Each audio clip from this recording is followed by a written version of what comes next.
The peace agreement that binds together Bosnia Herzegovina is under growing threat. We have a special report tonight on a part of Europe that experienced immense suffering during the conflict of the 1990s. Bosnia was devastated during that war, which followed the disintegration of the state of Yugoslavia. Tens of thousands of people were killed. Hundreds of thousands were driven from their homes in a process of ethnic cleansing, and rape was widely used as a weapon of war.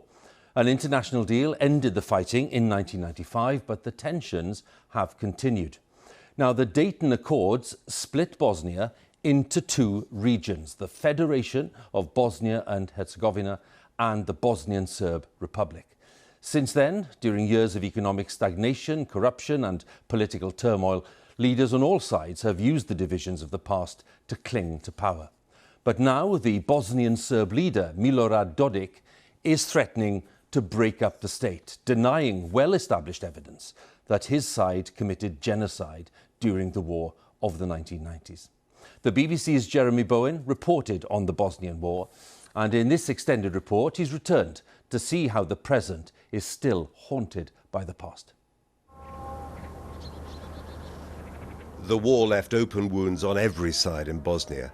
Srebrenica's genocide is the deepest. More than 8,000 men and boys, Bosniak Muslims, were massacred in a few days in July 1995 by Serb soldiers.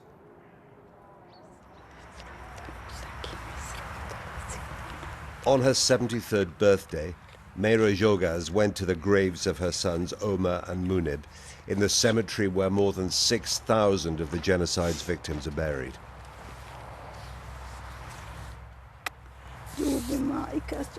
Mrs. Jogas says she wants reconciliation, but the local Serbs scare her. They make a lot of noise. They want to provoke fear.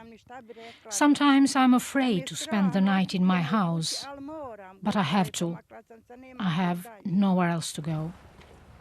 Most of the world accepts genocide happened here, but Srebrenica is in Republika Srpska, where denial of that genocide is in the political mainstream. In 1995, Dutch UN troops could not protect terrified Bosniak civilians who'd crowded into these concrete sheds at their base. They stood aside as Serb forces separated the men and the boys from the women and took them away to kill them. The genocide in Srebrenica was also the culmination of a catastrophic failure by the outside world to stop the war, to end the killing in Bosnia. And you can understand, if you come to a place like this, why people are nervous again about the prospects of those old forces of nationalism and ethnic hatred being weaponized by unscrupulous politicians. This is Milorad Dodik, the Bosnian Serb leader.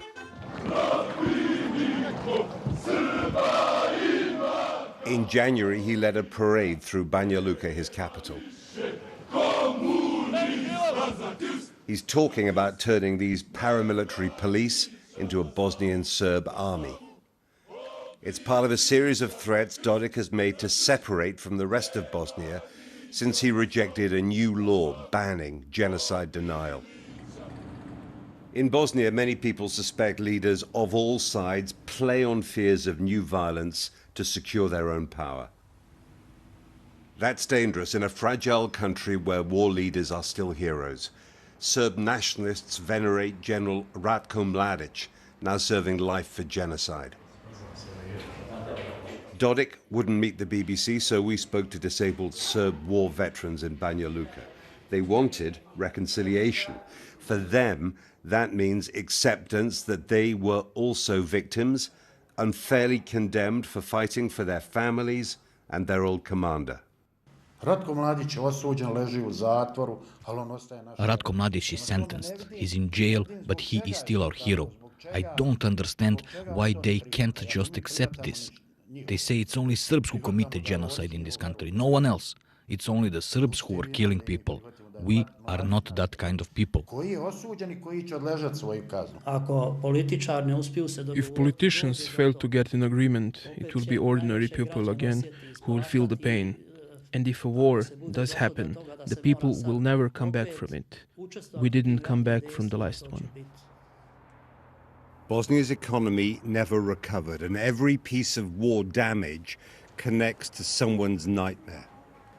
Shrapnel hit these homes in besieged Sarajevo on a snowy Saturday in 1994, after a brief ceasefire tempted children out to play. I arrived after shells from the Serb side killed 6 of them. The children were killed at about 1:30 on a housing estate less than a mile from the front line. The past holds the present hostage, not just the survivors who bear physical scars, but a country's mental trauma. One positive, today's parents don't want to put their children through a repeat of their own suffering. Every anniversary, they commemorate the children who were killed in the snow. It's never easy. This year, the talk of new violence made it worse. Esad Subasic's 7-year-old son, Admir, died in his arms. Now Dodik claims there was no genocide. None of it happened.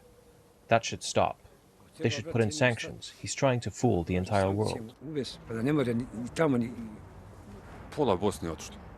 Half of Bosnia has moved out, no matter if they are Bosniak, Croat or Serb. Everything's empty. And not just because of money. It's injustice, unfairness.